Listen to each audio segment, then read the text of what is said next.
finalement, avec la position qu'avait pu avoir Bercy ces dernières années, il nous avait plus coûté qu'il nous avait rapporté. On avait estimé justement au cours de ce rapport que, avec ces non-production de logements, c'était 15 milliards que ça coûtait à l'économie française et qu'il était temps de pouvoir justement donner un signal fort à cette profession. Une composante du gouvernement ont souhaité minorer ces mesures.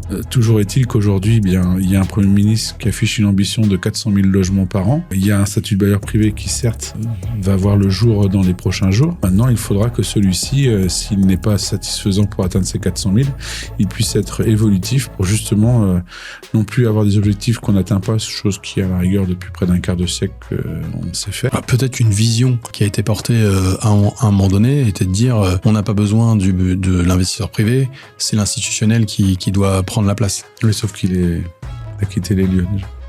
Oui, je veux dire, pour avoir fait Sciences Po, pour comprendre que ça ne marchera pas, les amis. Mais est-ce que finalement, ce dispositif n'a pas été fait pour le multi-investisseur, pour les gens qui sont déjà très, très fortunés dans des tranches élevées ?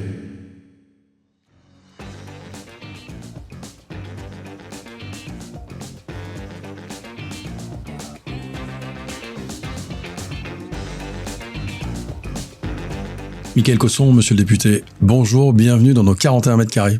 Merci, bonjour à vous. Bon, on est ravis de vous accueillir parce que notre métier à nous chez Maslow, c'est l'investissement milieu locatif. Et puis ça fait des années que c'est plus difficile, qu'on appelle de nos vœux à ce que l'investissement locatif soit au cœur des projets, des lois de finances notamment. Et vous avez été, avec Marc-Philippe Daubresse, l'auteur d'un rapport qui a donné lieu à une intégration dans la loi de finances 2026. On va en parler ensemble. Est-ce que vous pouvez tout d'abord vous présenter, me dire qui vous êtes ? Alors moi je suis Mickaël Cosson, donc député des Côtes-d'Armor. Particularité, j'ai d'abord initialement travaillé au sein du ministère qui avait en charge le logement. Ah. Et donc j'étais un des premiers élèves qui avait intégré l'ENTE de Valenciennes, ville dont le maire était Jean-Louis Borloo. Et mes premiers travaux en tant qu'étudiant, c'était les requalifications urbaines qui ont ensuite été le laboratoire qui a donné lieu à l'ANRU. Et après, j'ai eu tout un cheminement autour du logement social dans un premier temps. Après, j'ai fait de la conduite d'opération pour maîtriser un petit peu comment arrêter des besoins avec un maître d'ouvrage, le choix des maîtres d'œuvre, suivi des études, puis suivi des travaux jusqu'à la réception de chantier, avec tous les aléas qu'on peut connaître sur un chantier. Et puis ensuite, je me suis tourné vers tout ce qui était autorisation d'urbanisme. J'avais en charge un pôle d'instructeurs de 62 communes pour pouvoir justement voir comment ça se déclinait aussi en termes d'autorisation d'urbanisme, aussi bien sur un PA, un PC, DT. Donc ça m'a permis de pouvoir... Comment on fait pour construire des logements, quoi. Exactement, partir de A à Z. Et après, j'ai travaillé sur la planification. Donc c'était sur les PLU, pareil, pour pouvoir justement déposer. Et ce qui m'a ensuite permis d'avoir un petit, j'ai envie de dire, plusieurs cordes à mon arc. Et puis ensuite de devenir maire en 2014, une commune de 4500 habitants. Ilion. Soumis à la loi SRU, voilà, la commune d'Ilion, en baie de Saint-Brieuc, qui m'a aussi permis de aussi voir les aléas qu'on pouvait rencontrer. Se confronter à la vraie vie. Avec des riverains, enfin bref, j'en passe. Et donc, c'est tout cela, en fait, ça m'a permis lorsque je suis devenu député, me tourner naturellement vers ce vers quoi j'étais depuis près de 30 ans. Petit-fils de maçon, en plus. Forcément, j'ai d'abord poussé des brouettes. Maintenant, j'essaie de faire en sorte que les grues réapparaissent dans le paysage. Un peu, Ok, super. Et donc ce rapport, je vais parler du rapport. Pourquoi ce rapport, quand et c'est quoi l'objectif ? Pourquoi un rapport ? C'est tout simplement une volonté de Valérie Létard qui était de pouvoir relancer le logement. Et donc elle a pensé à moi pour le côté assemblée et à monsieur Marc-Philippe Daubresse pour le Sénat, avec l'expérience qu'ils ont tous les deux. Et donc on a travaillé de manière à ce que ce statut de bailleur privé, qui était attendu depuis 10 années, soit pas juste un rapport qui vienne alimenter les étagères de nos bureaux, mais quelque chose qui puisse être établi avec l'ensemble de la profession. Car on avait à cœur de faire en sorte que chacune et chacun avait peut-être des ambitions différentes, mais qu'on puisse se retrouver sur 4-5 propositions concrètes qui permettent de pouvoir se dire nous sommes tous d'accord là-dessus, et maintenant qu'on est tous d'accord, on va tous défendre le beefsteak, c'est qu'elle veut dire. Donc pas opposer l'ancien, le neuf, pas Exactement. faire en sorte que ce soit un dispositif uniquement porté par les promoteurs. Exactement. Par exemple. C'était ça l'idée de départ. L'idée, c'était vraiment de pouvoir balayer en fait vraiment l'ensemble des difficultés qu'on pouvait rencontrer dans le logement Et puis de pouvoir se dire que si nous avions seulement abordé le neuf, quelle cohérence par rapport à l'ancien qui, à coup de projet, moi comme je vous dis, j'ai travaillé dans ce ministère. Quand je vois les appels à projets de revitalisation de nos centres-bourgs, centres-villes, avec des dispositifs qui permettent de pouvoir recréer du logement, si en plus, d'ailleurs, vous créez un nouvel outil dans lequel vous ne mettez pas l'ancien, quelle concurrence, quelle cohérence. Et donc, pour moi, c'était essentiel qu'on puisse intégrer l'ancien, mais qu'on arrive aussi à convaincre Bercy, ce qui n'a pas été une masse à faire.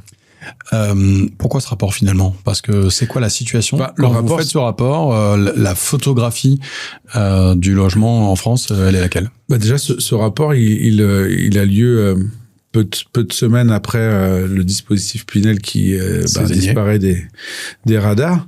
Et donc, forcément, il y a toute une profession qui est inquiète, avec des carnets de commandes qui ne cessent de diminuer. Une situation qui est déjà compliquée, comme vous l'avez dit, depuis plusieurs années, et qui va pas aller en s'améliorant si il n'y a pas un choc d'offres. Et donc, ça a été vraiment le travail qu'on a essayé de mener, à essayer de montrer à Bercy que ce dispositif n'allait pas coûter, mais plutôt rapporter. Rapporter du fait parce que il y a quand même près de 3 millions de demandeurs de logement, que arrêtons d'opposer le parc public au parc privé. Les deux sont aussi complémentaires. Nécessaire. Et donc, c'était de pouvoir justement démontrer que finalement, ça rapportait plus que ça ne coûtait, et que finalement, avec la position qu'avait pu avoir Bercy ces dernières années, il nous avait plus coûté qu'il nous avait rapporté. On avait estimé justement au cours de ce rapport que, avec ces non-production de logements, c'était 15 milliards que ça coûtait à l'économie française, et qu'il était temps de pouvoir justement donner un signal fort à cette profession.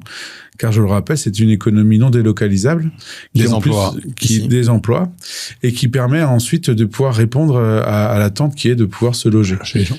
Parce qu'aujourd'hui, lorsqu'on se rend compte de tout ce qui a été mené comme politique, finalement, en 2026, se loger est compliqué lorsqu'on est étudiant. Se loger est compliqué lorsqu'on devient actif, et se loger est une autre paire de manches lorsqu'on devient senior et qu'on est éloigné des commodités. Donc finalement, on a réussi en quelques décennies à faire en sorte qu'à chaque étape de sa vie, le logement était un problème.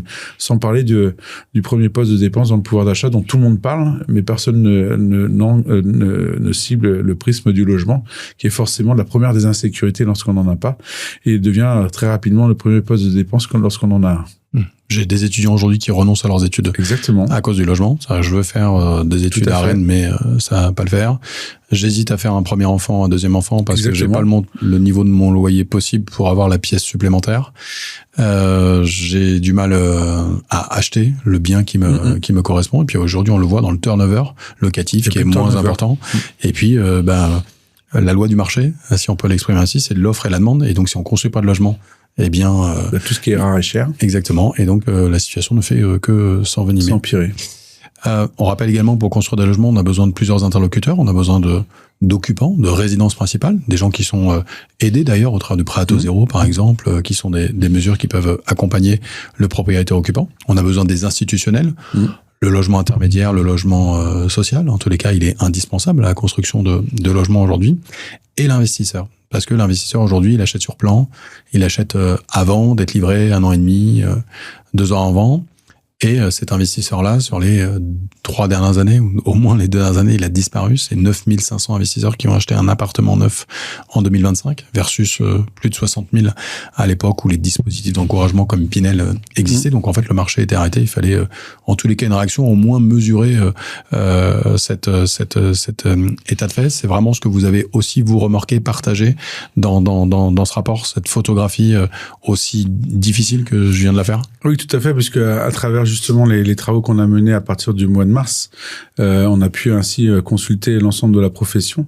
Et comme le rappelle Marc-Philippe Daubresse souvent, on a une situation cataclysmique dans laquelle en fait on s'est engouffré au fur et à mesure, mais sans donner de perspective. Et aujourd'hui, finalement, tous nos investisseurs, ils sont plus en train de dessiner des plans de licenciement que des plans de logement, ce pourquoi ils sont censés être présents.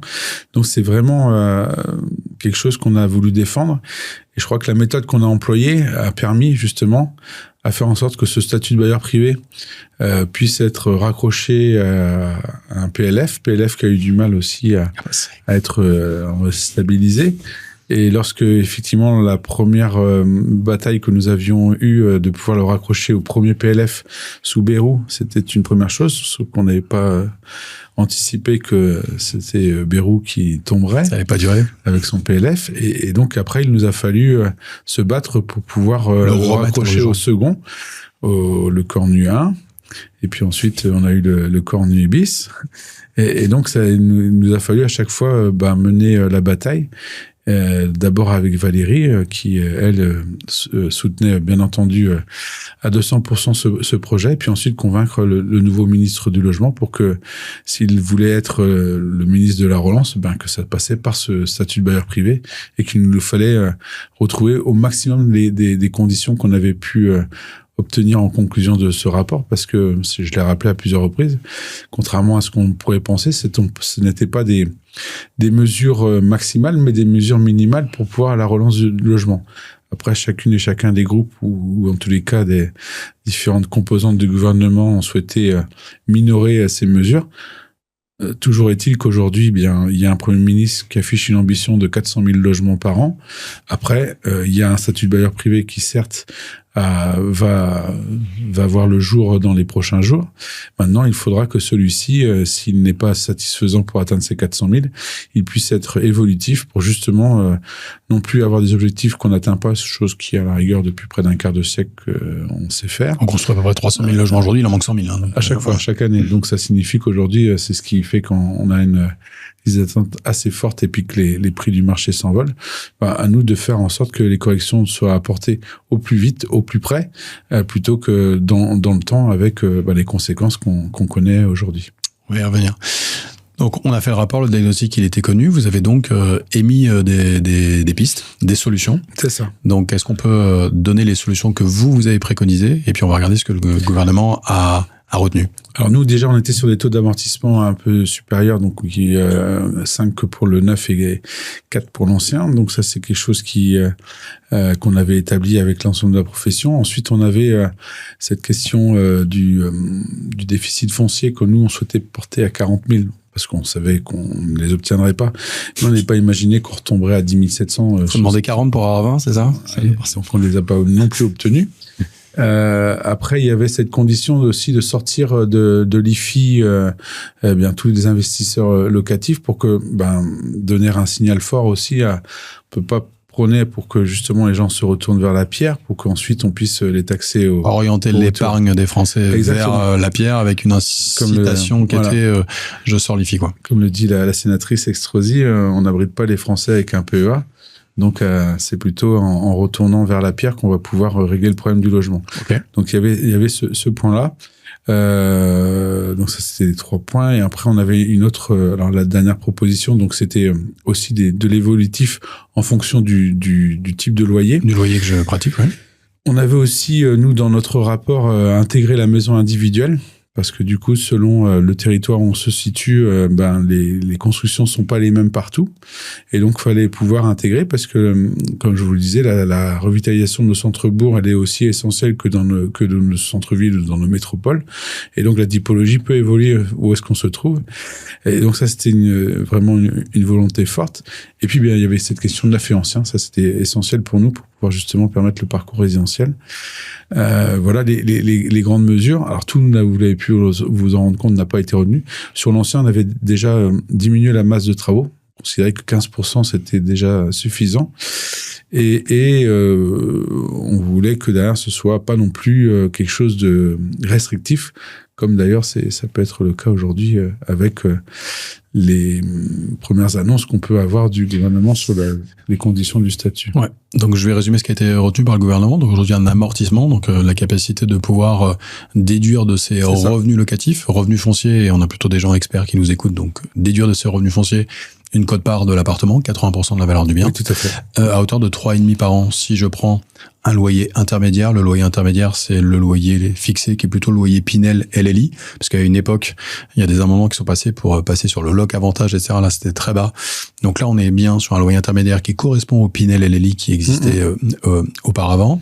Et puis, je peux avoir un amortissement supplémentaire si j'accepte de faire de la location sociale ou très sociale, C'est donc d'avoir un niveau de loyer qui est plus bas et qui pourra correspondre à des besoins en fonction de certaines communes. Donc un amortissement de 3,5%, un engagement de location sur 9 ans, Tout à fait. résidence principale du locataire, et je n'y mets ni mes enfants ni mes parents. C'est ça qui a été retenu. Sur la partie ancien, je vais pouvoir pratiquer un amortissement également, 30% de travaux minimum, ce qu'on appelle les travaux lourds. Voilà, donc c'est pas que refaire ma salle de bain et ma cuisine, ça va pas marcher comme ça. Donc 30% de travaux. Une contrainte, mais on va y revenir, c'est un DPE cible AB. C'est pour ça que on parlera des détracteurs tout à l'heure, mais un DPE cible AB et un amortissement qui, lui, ne se déclenche qu'à partir du moment où on a une quote-part de travaux à 30%. C'est ça qui a été retenu aujourd'hui dans la loi de finances 2026. Qu'est-ce que vous en pensez? Est-ce que vous pensez que ça va suffire? Est-ce que ça va être efficace? Alors, sous la partie 9, on peut considérer que les conditions sont relativement établies pour que ça puisse fonctionner. Par contre, je mets un gros bémol par rapport à cette nouveauté qu'a dû intégrer certainement Bercy, avec cet objectif d'atteindre A et B. En ancien, pour c'est mal connaître la situation sur le terrain, car on le sait très bien, lorsqu'on est en plus sur du collectif, pour atteindre ces objectifs, il faut tout simplement peut-être raser le bâtiment et en construire un neuf. Donc ça, c'est pour moi quelque chose qui va forcément freiner. En plus des 30%, c'est comment trouver une rentabilité qui permette de pouvoir faire en sorte que les gens se réinvestissent nos centres-bourgs, nos centres-villes. C'est mal connaître la situation et je pense que là, il nous faudra être très vigilant dès le départ. Je pense que déjà la profession a montré son mécontentement et va forcément interpeller le Premier ministre pour que l'objectif des 400 000, ce soit pas, comme je le dis, sur le papier, mais bien dans la réalité. Et ça va être un réel frein dans l'ancien. Là, aujourd'hui, ça a été présenté donc dans la loi de finances. Le décret d'application, évidemment, n'est pas sorti. Donc, est-ce que ça va déjà se jouer sur le décret? C'est là où vous me permettrez... On va dans l'échéance, l'étape d'après, quoi. C'est là où vous me permettrez de vous dire que député depuis 3 ans, malgré avoir connu 6 gouvernements et tous les articles de la Constitution, il y a encore des étapes pour lesquelles je suis encore novice. Et je sais qu'aujourd'hui, ça part au Sénat. Ouais. Je ne sais pas si dans le jeu de navette, ils peuvent avoir encore des modifications. Mais en tous les cas, ce que je sais, c'est qu'une fois qu'on aura établi ce budget, la volonté, c'est vraiment de mettre ce dispositif au plus vite, parce que du coup, on a perdu pas mal de temps avec ce budget. Et j'espère que le rectificatif interviendra rapidement pour que justement on tienne compte du fait que cette nouvelle disposition d'atteindre un niveau A et B va pas être de l'ordre du possible et donc va forcément altérer le dispositif. En tous les cas, je partage déjà ce que vous dites, parce que nous, on a commencé à faire tourner les simulations, évidemment. Sur l'immobilier neuf, aujourd'hui, avec un loyer intermédiaire, c'est quelque chose qui tourne plutôt bien. C'est-à-dire que déjà, on efface la fiscalité sur les loyers perçus. Donc, l'investisseur, aujourd'hui, ce qu'il recherche, c'est du rendement, de la lisibilité, de la sécurité également. Donc là, on voit et on sait que les revenus fonciers, en tous les cas, les loyers étaient très fortement imposés en France. Donc là, on efface la fiscalité sur le loyer, sur la durée de son investissement, et a été intégré quand même le report sur le revenu global, donc la création d'un déficit sur le revenu global, donc une économie d'impôt. Et donc ça veut dire que dans mon investissement locatif, il y a moi qui vais payer une partie, mon locataire qui va payer une partie, et finalement mes impôts qui vont aussi être un accélérateur. Ça augmente le rendement sur des simulations Zona, prêt sur 20 ans, etc. On arrive à avoir des TRI entre 6 et 7%. Donc, on surperforme l'épargne, on va dire, financière. Et donc, en tous les cas, dans les promoteurs, et j'en fais partie, immobilier neuf, locatif intermédiaire, dispositif bailleur privé, ça tourne. Sur les loyers sociaux ou très sociaux, c'est beaucoup plus difficile. Il faut être dans une tranche très élevée, avoir des revenus fonciers très positifs pour pouvoir se poser la question. Sur l'ancien, bon, évidemment, le DPEAB, en fait, c'est l'opérateur qui nous dit je vais pas y arriver, quoi. Enfin, c'est pas possible. Et puis, si jamais la localisation du bien est éligible au 2 Normandie ou au déficit foncier, la simulation, on va dire, tourne moins bien en statut bailleur privé que dans ce qui existe déjà. En tous les cas, c'est les premières simules que l'on a pu faire, nous, professionnels. Pour vous expliquer la philosophie que nous, on avait eue lorsqu'on a réalisé ce rapport, c'était pour que ce soit cohérent avec la réalité. Eh bien, en fait, c'était plutôt de viser tout ce qui était F et G, tous ces, justement, logements qui allaient être contraints et justement à la non-location, eh bien de plutôt les viser pour qu'ils puissent revenir sur le marché et de se dire, visons cela pour qu'ils puissent atteindre l'étiquette qui permette de louer, mais pas d'avoir une ambition de faire comme si on faisait du neuf. Et c'est là où il y a justement... il fallait les ramener en D, quoi. Bah, exactement. Ça, c'était la volonté. Et puis ensuite, on pouvait progressivement... aller dans le temps et toujours avec cette volonté de pouvoir disposer à terme d'un parc. Rénover le parc, qu'on a besoin, d'ailleurs, un grand besoin. Mais pas de cette manière-là, pas avec des... Nous, on voulait le faire par escalier, bah là, il y a eu un mur qui a été dressé et on sait très bien que bah, les gens vont rester au pied du mur. Maintenant que ce rapport, en tous les cas, cette loi de finances... va devenir effectif. Il y a ses promoteurs et ses détracteurs. Vous avez compris que je suis plutôt promoteur de ce statut. J'ai quand même quelques questions et puis on a reçu des questions et puis pourquoi pas de zonage? Vous savez que par le passé, il y a eu des encouragements locatifs sur lesquels il n'y avait pas de zonage, il y a eu des excès de marché. Donc comment on va se prémunir aujourd'hui du fait qu'il y a un zonage pour les loyers? D'accord, mais tout le territoire est éligible au dispositif du statut du bailleur privé. Pourquoi vous n'avez pas mis de zonage dans le projet? La volonté, c'est justement en fait de pouvoir avoir un dispositif qui allait servir à l'ensemble de notre territoire qui a beaucoup de disparités. Je compare un peu avec le Pinel breton.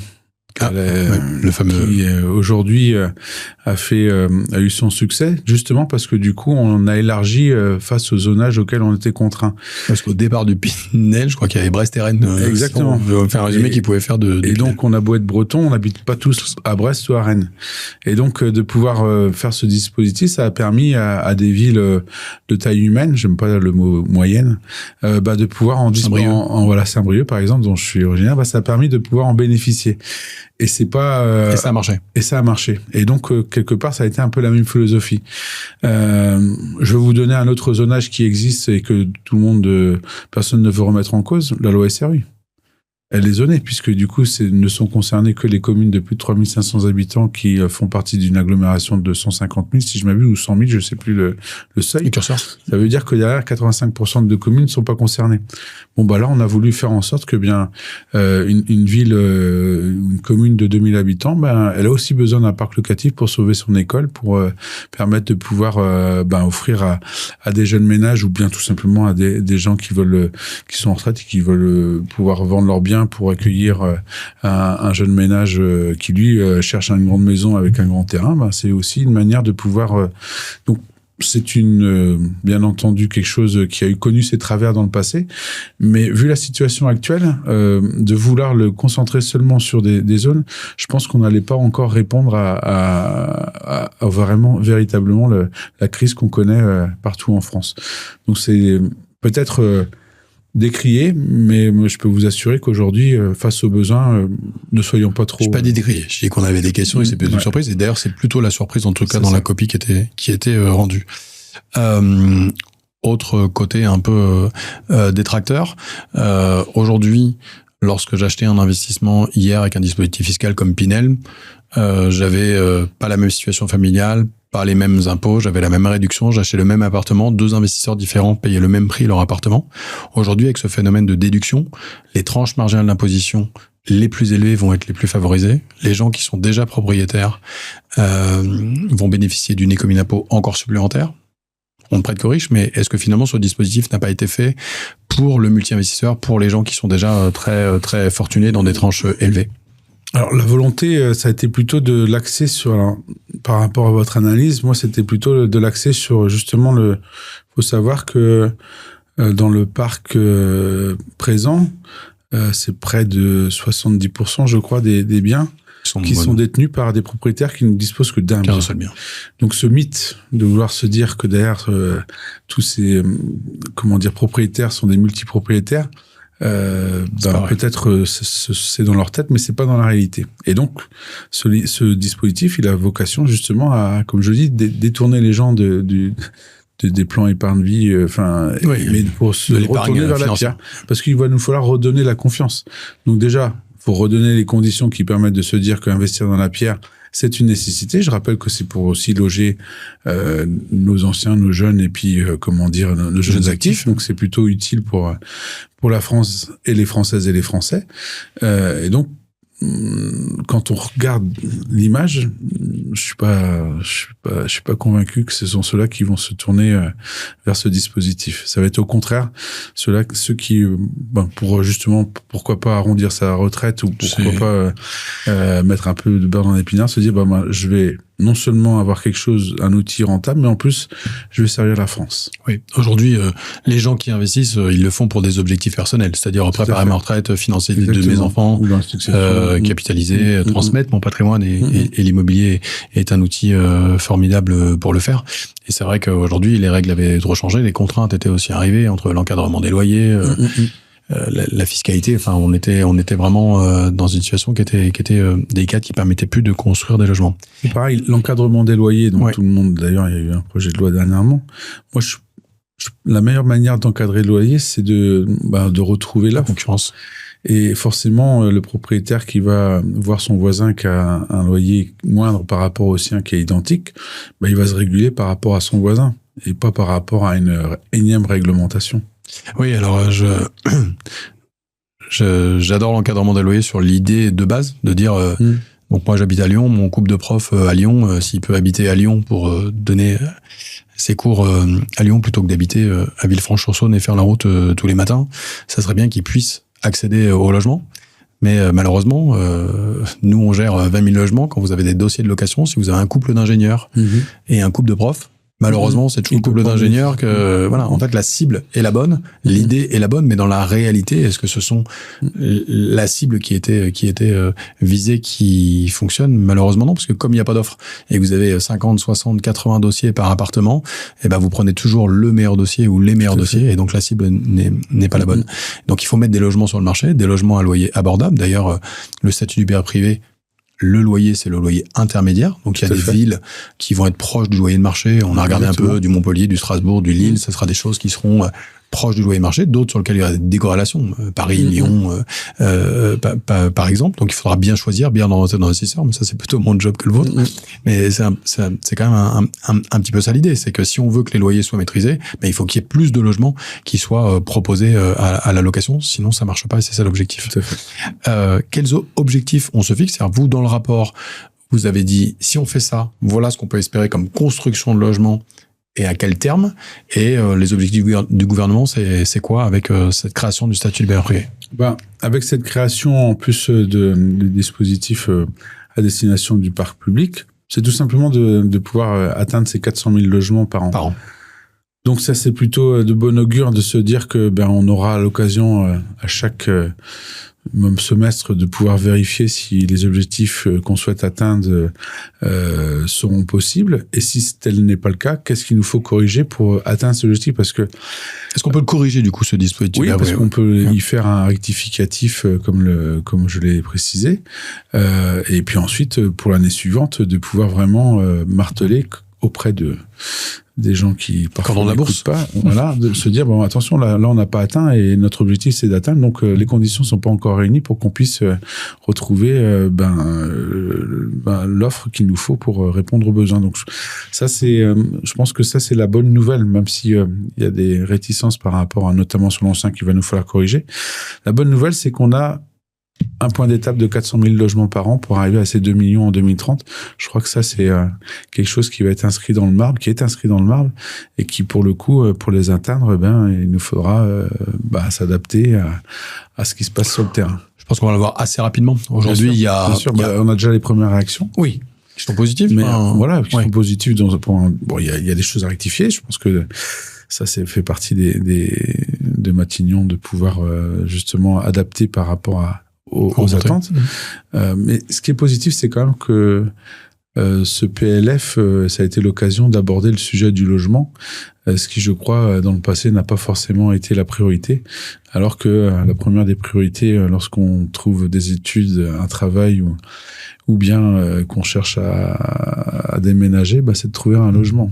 Peut-être une vision qui a été portée à un moment donné était de dire on n'a pas besoin de l'investisseur privé, c'est l'institutionnel qui doit prendre la place. Oui, sauf qu'il a quitté les lieux déjà. Oui, je veux dire, pas avoir fait Sciences Po pour comprendre que ça marchera pas, les amis. Mais aujourd'hui, on est dans une France d'une part de propriétaires, d'accès au logement qui est la première volonté aussi des Français. On a des Français qui ont peur de l'avenir, notamment sur la retraite. Enfin, je veux dire, aujourd'hui c'est un sujet. Les Français pensent qu'ils ne vont pas avoir le même niveau de retraite s'ils partent demain matin que dans 10 ans, dans 15 ans, dans 20 ans, et donc ils veulent préparer leur avenir. Et quand on leur demande comment comptez-vous préparer la retraite, ils parlent tous d'investissement immobilier parce que c'est une valeur sûre, c'est un actif tangible, c'est un actif qui est peu risqué. Ils ont envie d'investir, mais il faut juste qu'on leur mette pas trop de bâtons dans les roues. Tout à fait. Et même si le statut de bailleur privé est bien perçu, il y a aussi d'autres éléments qu'il nous faudra prendre en considération.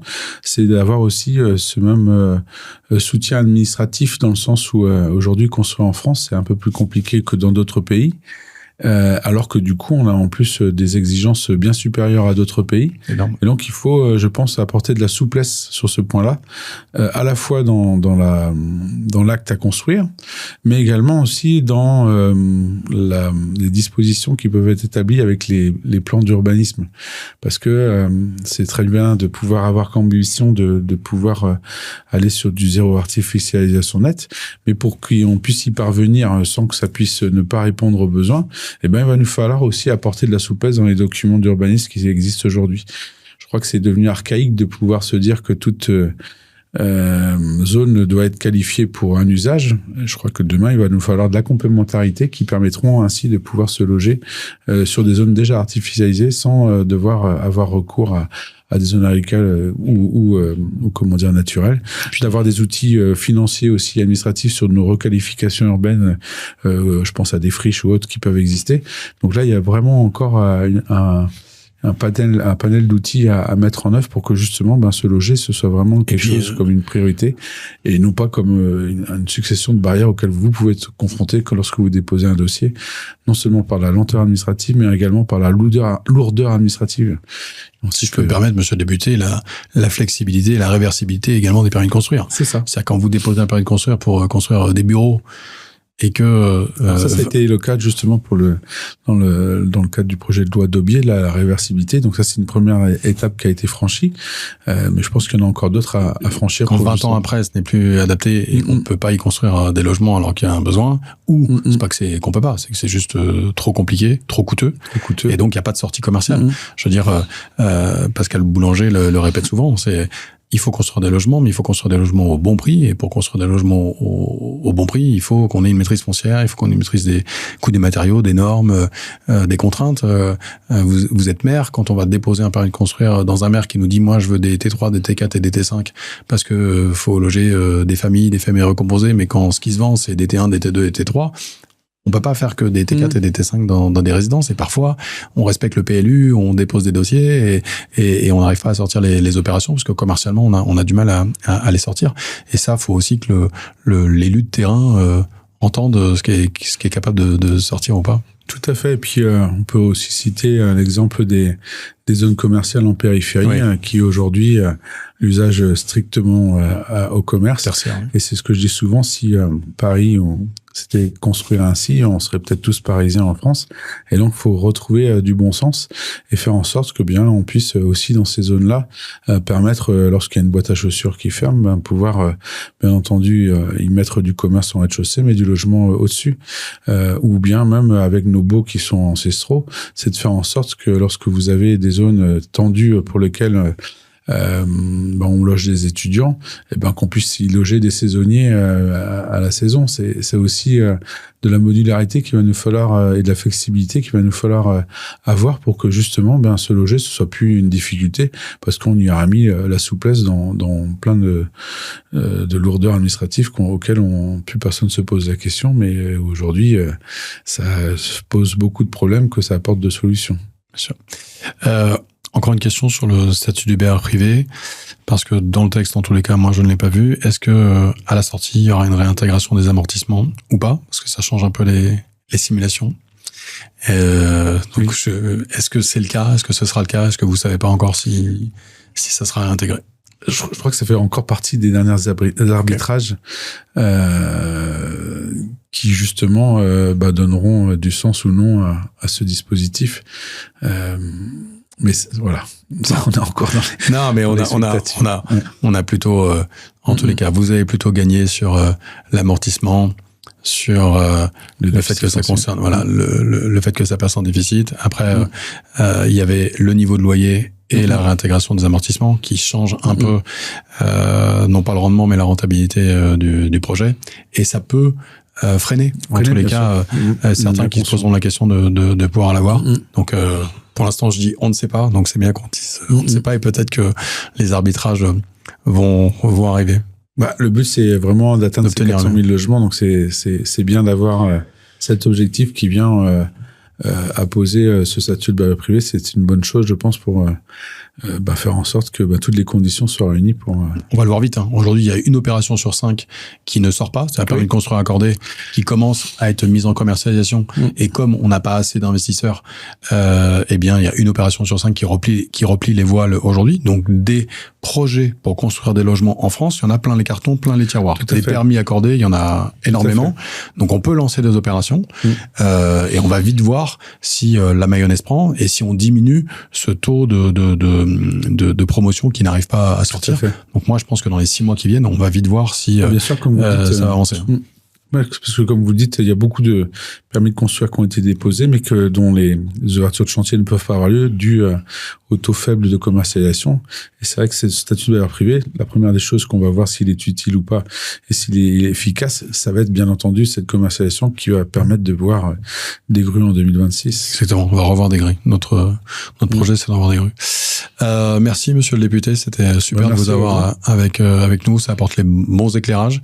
J'espère en tous les cas que nos auditeurs auront le bon niveau d'information. On ne pouvait pas avoir meilleure source que celui qui a participé au rapport à la création de ce statut. Je vous remercie d'être venu aujourd'hui dans nos 41 mètres carrés. Merci à vous et puis au plaisir de continuer à collaborer. À bientôt.